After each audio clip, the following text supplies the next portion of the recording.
Dans l'obscurité d'une nuit presque insondable, un lourd appareil de transport militaire russe s'est posé à Cuba, reproduisant étrangement les mêmes signatures de vol observées avant la débâcle du pouvoir au Venezuela. Une Ilyushin EL-76 a atterri tard dimanche soir à San Antonio de los Baños, une base aérienne stratégique sous haute surveillance. Dans l'obscurité d'une nuit presque insondable, un lourd appareil de transport militaire russe s'est posé à Cuba, reproduisant étrangement les mêmes signatures de vol observées avant la débâcle du pouvoir au Venezuela. Une Ilyushin EL-76 a atterri tard dimanche soir à San Antonio de los Baños, une base aérienne stratégique sous haute surveillance au sud de la capitale cubaine. Ce n'était pas un banal avion de fret civil. Ce quadrimoteur est exploité par Aviacon Zitotrans, une société enregistrée en Russie et régulièrement pointée du doigt pour acheminement d'équipements militaires sous sanctions américaines. Les plateformes publiques de suivi des vols confirment un périple minutieusement réglé. Départ de Russie, escale en Afrique, puis Transcaraïbes avant d'atteindre l'île. Chaque halte requiert l'aval d'un État hôte, et chacune dévoile qui, dans le monde, accepte encore de prêter son ciel à la logistique russe. Ce très même avion a survolé le Venezuela, le Nicaragua et Cuba au mois d'octobre 2025, seulement quelques semaines avant que l'action militaire américaine ne retire Nicolás Maduro du pouvoir. Les responsables américains ont plus tard qualifié ces vols de signes d'avertissement, un signal que l'appareil logistique russe se positionnait discrètement à l'approche de la crise. À présent, l'histoire semble se répéter dans les Caraïbes. Le président cubain Miguel Díaz-Canel est soumis à une pression croissante alors que le président Donald Trump intensifie considérablement la politique américaine envers la Havane. La semaine dernière, le président Trump a déclaré une urgence nationale liée à Cuba, qualifiant l'île de menace inhabituelle et extraordinaire pour la sécurité nationale américaine. La Maison-Blanche a également averti que des sanctions cibleraient tout pays fournissant du pétrole à Cuba sans approbation américaine. Monsieur, que recherchez-vous d'un accord avec Cuba? La Maison-Blanche a aussi averti de sanctions visant tout pays fournissant du pétrole à Cuba sans l'approbation américaine. Le dimanche, le président Trump a confirmé des pourparlers directs avec des responsables cubains, affirmant que des négociations sont en cours au plus haut niveau.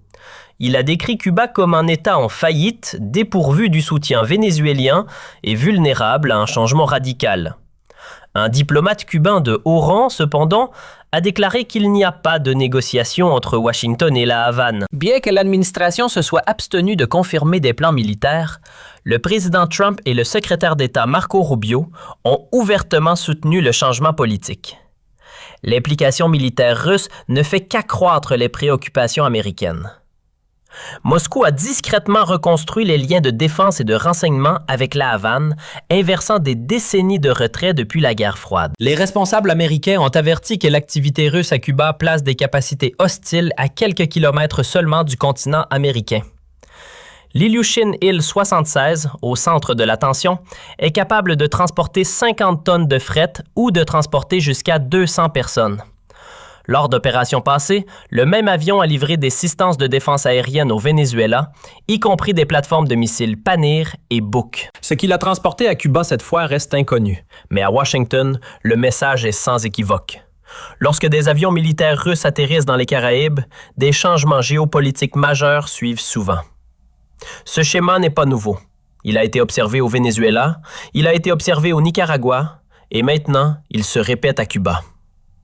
La question n'est pas de savoir si quelque chose se prépare, mais quand cela se produira. Le calendrier de cet atterrissage est tout sauf accidentel.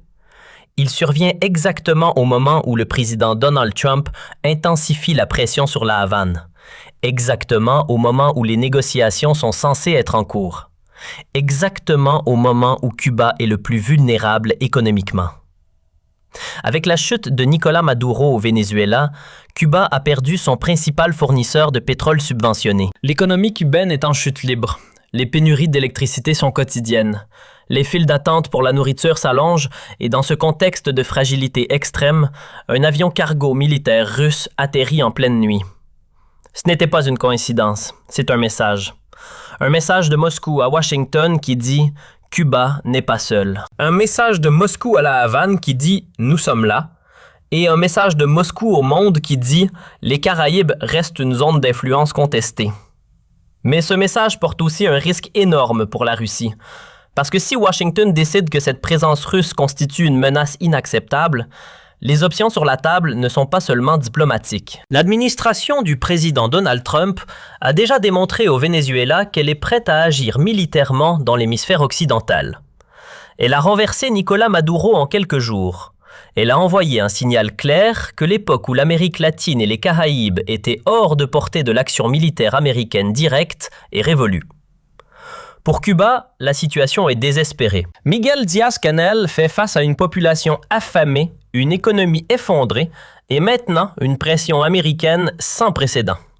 Le président Donald Trump ne se contente pas de sanctions, il parle ouvertement de changement de régime. Marco Rubio, qui a des liens personnels profonds avec la diaspora cubaine anticastriste, est maintenant secrétaire d'État. La combinaison est explosive et dans ce contexte, l'arrivée d'un avion cargo militaire russe à San Antonio de Los Banos n'est pas un signe de force pour Cuba, c'est un signe de faiblesse. C'est l'aveu que la Havane ne peut survivre sans soutien extérieur. C'est la reconnaissance que sans la Russie, le régime pourrait s'effondrer. Mais que peut réellement offrir la Russie? Des armes, des conseillers militaires, un parapluie de protection diplomatique à l'Organisation des Nations Unies? Tout cela est insuffisant face à la pression économique américaine parce que le vrai levier de Washington n'est pas militaire. C'est économique. Le président Donald Trump a explicitement averti que tout pays fournissant du pétrole à Cuba sans approbation américaine ferait face à des sanctions. Cela vise directement le Venezuela post-Maduro, mais aussi potentiellement la Russie, l'Iran ou tout autre acteur tentant de maintenir Cuba à flot. Cette politique de strangulation économique totale est conçue pour forcer soit un effondrement du régime, soit une capitulation négociée. Les pourparlers que le président Donald Trump veut mener avec des responsables cubains sont probablement structurés autour d'un ultimatum simple. Couper les liens avec Moscou, accepter une transition politique et nous levons les sanctions. Refuser et nous resserrons les taux jusqu'à ce que l'économie cubaine implose complètement. Le démenti du diplomate cubain, selon lequel il n'y a pas de négociation, est probablement une posture publique, parce qu'admettre publiquement des négociations avec Washington serait vu à la Havane comme une trahison. Mais en privé, des canaux sont probablement ouverts parce que Miguel Díaz-Canel sait qu'il n'a pas beaucoup d'options. Et c'est là que l'Ilyushin Il-76 devient un facteur déterminant. Si cet avion a livré des systèmes de défense aérienne, des équipements de surveillance électronique ou même simplement du matériel de communication sécurisé, cela change l'équation. Cela signifie que Moscou ne se contente pas de soutien. Cela signifie que la Russie renforce activement les capacités militaires cubaines. Et cela, Washington ne peut pas l'ignorer, parce que des systèmes de défense aérienne russes à Cuba, c'est exactement le genre de scénario que les stratèges américains redoutent depuis la guerre froide. Des missiles Panir ou Buk à 90 000 de la Floride. Inacceptable. Si les renseignements américains confirment que l'Ilyushin Il-76 a livré des armes, la réponse pourrait être rapide et décisive. Pas nécessairement une invasion, mais peut-être des frappes ciblées, une escalade des sanctions ou une opération clandestine visant à déstabiliser encore plus le régime. Le précédent vénézuélien montre que le président Donald Trump n'hésite pas à utiliser la force dans l'hémisphère occidental. Nicolás Maduro pensait qu'il était intouchable. Il avait tort. Miguel Díaz-Canel pourrait faire la même erreur de calcul, surtout s'il croit que le soutien russe le protège, parce que la réalité géographique est implacable. La Russie est à des milliers de kilomètres. Les États-Unis sont à 90 000. En cas de crise aiguë, Moscou ne peut pas projeter une force militaire significative dans les Caraïbes assez rapidement pour faire la différence. Les États-Unis, eux, peuvent déployer des forces massives en quelques heures. Cette asymétrie stratégique fondamentale signifie que le soutien russe à Cuba est plus symbolique que substantiel. Il peut prolonger l'agonie, mais il ne peut pas empêcher l'effondrement si Washington décide vraiment d'agir. Et le président Donald Trump semble avoir décidé. La déclaration d'urgence nationale, les menaces de sanctions pétrolières, les pourparlers directs, tout cela pointe vers une administration déterminée à régler la question cubaine une fois pour toutes.